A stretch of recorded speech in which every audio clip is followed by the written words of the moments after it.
the CBS3 Duluth Weather Max forecast with meteorologist Dave Anderson.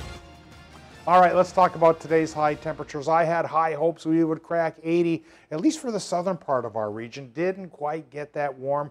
Let's go into the map here and take a closer look.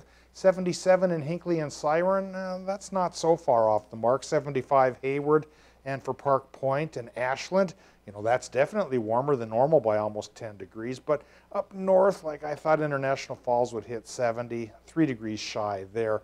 Cold front coming across tonight is going to take temperatures down, so it was slated to only be a one-day warm-up, and with the cold front coming, that's exactly what it's going to be.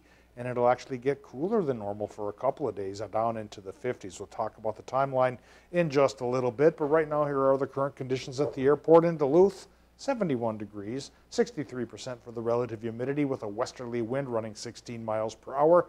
Air pressure is coming down a little bit because of a trough of low pressure working by.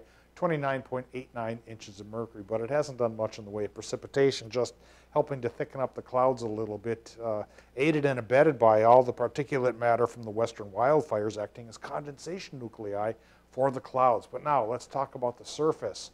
73 degrees, current temperature in Watersmeet, 72 Ironwood, 75 Hayward, not too bad, 74 Ashland, and 73s from Solon Springs into Superior. Park Point's there now as well, 72 Moose Lake, and even up towards Silver Bay. So at least a slice of this warmer weather tried to work up the North Shore. But into the Arrowhead, the interior, only 63, Ely 65, International Falls 67 for Hibbing.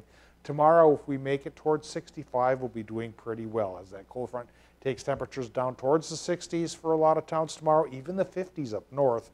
And then the 50s will follow suit for the rest of us for at least the rest of the week until the weekend. Doppler map right now shows that trough of lower pressure creating clouds, again, aided and abetted by the haze that's out there. Higher pressure coming in behind the cold front.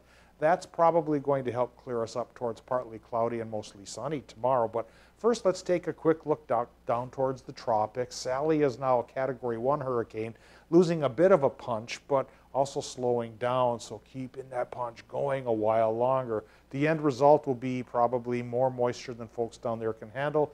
Our fingers are crossed for them.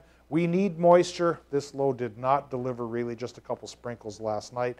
And now cooler, higher pressure is taking over behind that cold front to take our temperatures down and keep us dry for a while. Our next rain chance here may not come until Sunday, and it doesn't look like a great chance either.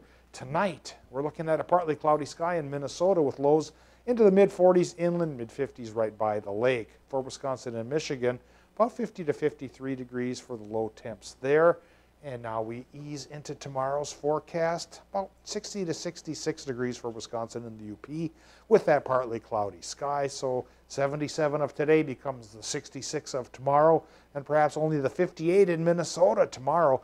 50s inland, southern parts, maybe as warm as 64 towards Moose Lake. Extended forecast shows we drop into the 50s for Thursday and Friday with low temps in the 30s.